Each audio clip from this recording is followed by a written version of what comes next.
भ्रष्टाचार कोई इतना है हिसाब के बाहर है, यानी 1 करोड़ का काम 10 करोड़ दिखाया जाता है। तो उसके ऊपर कंट्रोल लाके ये पब्लिक का पैसा पब्लिक को और सिटी को, शहर को, पालघर शहर को कैसा इस्तेमाल करना, इसके ऊपर हमारा ध्यान रहेगा। और वही हमारे साथ पार्टी की तरफ से मैं उत्तम बिप्ले जो खड़ा हूँ, इसके लिए जनता को इतना भरोसा है कि भ्रष्टाचार नहीं करेंगे और जो जनता को फैसिलिटीज देना चाहिए वो हम 100% देंगे। इतना जनता का हमारे ऊपर भरोसा है। हम जनता को अपना जो ट्रैफिक है उसके ऊपर समस्या दूर करेंगे, रास्ते उनकी समस्या खड्डे मुक्त रास्ते बनाएंगे। आरोग्य के बारे में जो मच्छर का प्रादुर्भाव बहुत है वो मच्छर किसी को काटेगा नहीं, एक मच्छर नहीं बचेगा, ये संकल्पना। बगीचे है, पानी की समस्या है, पानी टंचाई मुक्त पालघर करेंगे। ऐसे पालघर में जो भी समस्या है, ट्रैफिक, पानी, रास्ते, खड्डे मुक्त रास्ते, आरोग्य की सुविधा। नमस्कार, मैं रवि पंडित और इस वक्त मैं खड़ा हूँ पालघर में नगर परिषद का चुनाव होने वाला है। 2 दिसंबर को चुनाव होगा, लेकिन चुनाव होने के पहले जो यहाँ पे तमाम पक्ष के लोग हैं, उम्मीदवार हैं, अपने अपने राजनीति और रणनीति में जुड़ चुके हैं और वोट बैंक कैसे अपनी तरफ खींचा चाहे उस पर चर्चा करना शुरू कर दी है। सभी उम्मीदवार ने तैयारी करना शुरू कर दिया, अपना फॉर्म भर दिया और तैयारी शुरू हो गई चुनाव की। इसके बीच कुछ ऐसी बातें भी सामने आ रही है जिससे चुनाव के पहले पार्टियों में मतभेद भी देखा जा रहा है। हालांकि राज्य सरकार में जहां बीजेपी और शिंदे गुट शिवसेना एक साथ में है, वहीं यहाँ पे पालघर में अलग अलग चुनाव लड़ी है। शिवसेना यहाँ पे 2, एक यूपीटी और दूसरा शिंदे गुट का।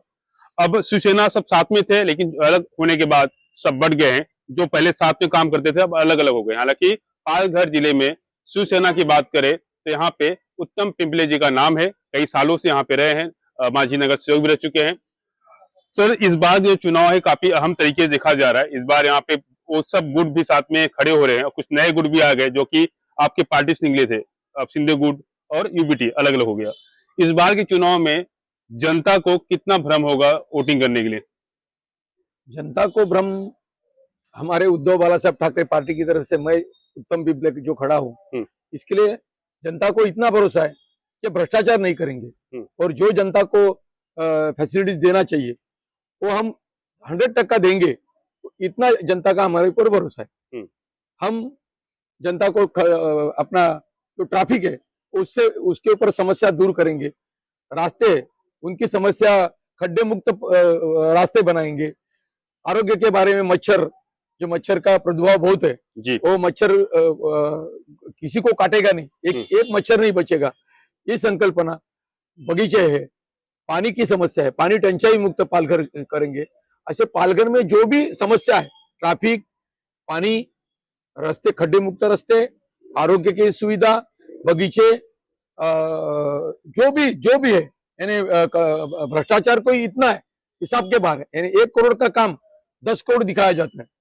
तो उसके ऊपर कंट्रोल लाके ये पब्लिक का पैसा पब्लिक को और सिटी को, शहर को, पालघर शहर को कैसा इस्तेमाल करना, इसके ऊपर हमारा ध्यान रहेगा और वही हमारी सोच रहेगी। सर, यहाँ की जो समस्याएं है, पानी की समस्या अहम रूप से समस्या पानी की है, सड़क की है, स्वास्थ्य की, शिक्षा की, सब समस्या है। लेकिन अगर पानी की बात करें, जब यहाँ पे खासदार राजन गावित थे उस वक्त विरार में पानी लाने के लिए कई आंदोलन विरार में किया गया था और विरार में पानी लगभग वहां पे पूर्ति किया जा रहा है। लेकिन पालघर में जहां से पानी विरार जा रहा है, जहाँ पे डैम है, यहाँ की लोगों की जो पानी की मांग है अब तक पूरी नहीं हो पाई। इसकी क्या वजह है?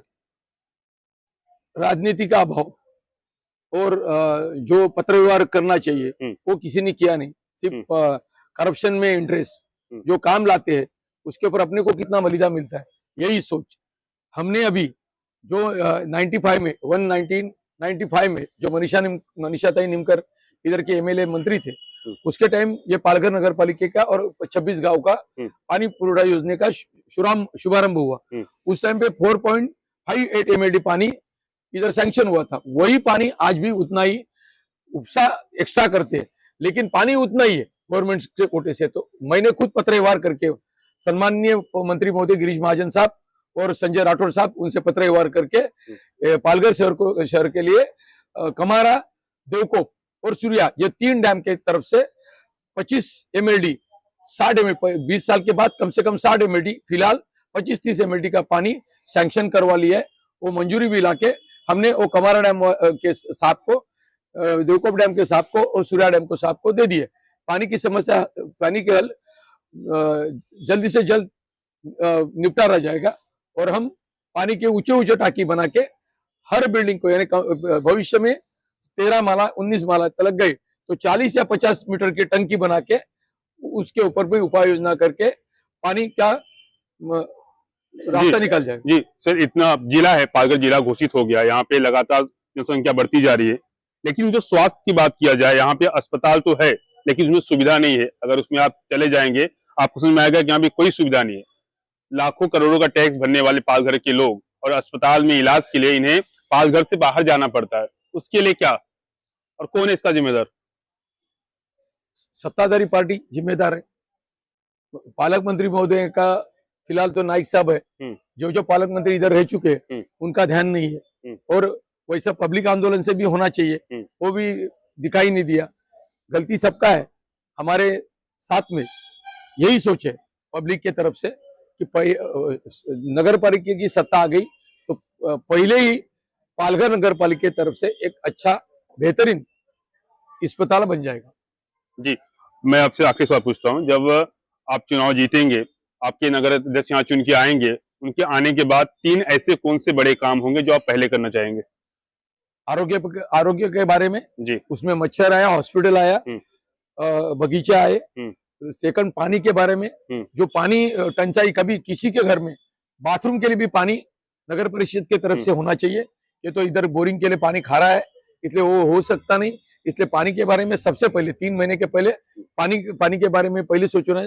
रास्ते में एक भी खड्डा नहीं होएगा। ट्रैफिक के बारे में एकदम सोच समझ के, समझो कोई यू टर्न है, उसके ऊपर बिजली का खंभा है, इसके ऊपर कोई अतिक्रमण है, वो हटाया जाएगा, बिजली का खंभा हटाया जाएगा, तुरंत उसके ऊपर कंक्रीट या कोई डाल के यू टर्न किया जाएगा। उस ट्रैफिक के ऊपर पूरा ध्यान दिया जाएगा, पानी के ऊपर पूरा ध्यान दिया जाएगा, खड्डे मुक्त रास्ते के ऊपर पूरा ध्यान दिया जाएगा, आरोग्य के ऊपर पूरा ध्यान जाएगा। अभी ये जो बिल्डिंग है, समझो बिल्डिंग हमारी बोईसर एरिया में, इधर से कम 3-4 किलोमीटर तो, और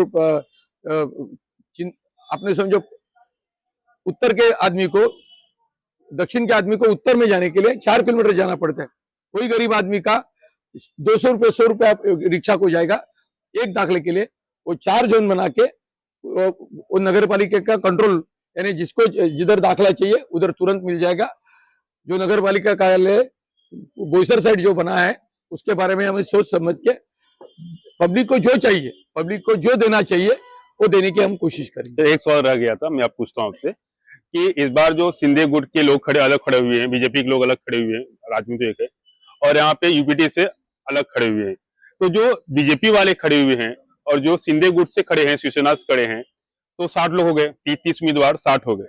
तो क्या ये वोट जो काटा जा रहा है, आपस में काटा जा रहा है, इसमें जो यूबीटी के उम्मीदवार है उनके वोट पे कितना फर्क पड़ेगा? इसमें जितना मुश्किल नहीं लग रहा आपको कौन जीतेगा, कंफर्म हो पाएगा? ये इलेक्शन के पहले जो इलेक्शन हुआ, हाँ, वो इलेक्शन हम भूल गए।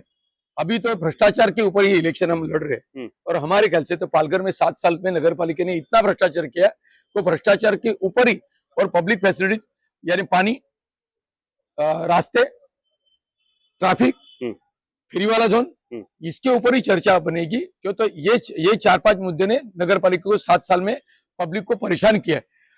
सबसे बड़ा मुद्दा भ्रष्टाचार, उसी मुद्दे पे नगर पालिका का इलेक्शन होगा और उसके ऊपर हमारी जनता हमें कॉल देगी, इसका हमें भरोसा है। जी धन्यवाद सर। इस बार का सबसे बड़ा जो यहाँ पे मुद्दा रहेगा वो रहेगा भ्रष्टाचार। हालांकि पालघर में जो समस्याएं हैं उस पर चर्चा लगातार हो रही है। अब देखना होगा कि इस बार के चुनाव में 2 दिसंबर को आखिरकार कौन चुन के आता है, किसकी सत्ता बनती है। हालांकि उत्तम पिंपले जी यूपीटी से हैं, उम्मीदवार हैं, उन्होंने कहा है कि अगर हम जीत के आते हैं और हमारे नगर अध्यक्ष यहाँ बैठते हैं तो यहाँ की जो समस्याएं हैं उसे खत्म किया जाएगा और यहाँ के लोगों को वो सुविधाएं मिलेगी जिससे वो वंचित है। अब देखना होगा आने वाले समय में क्या होता है।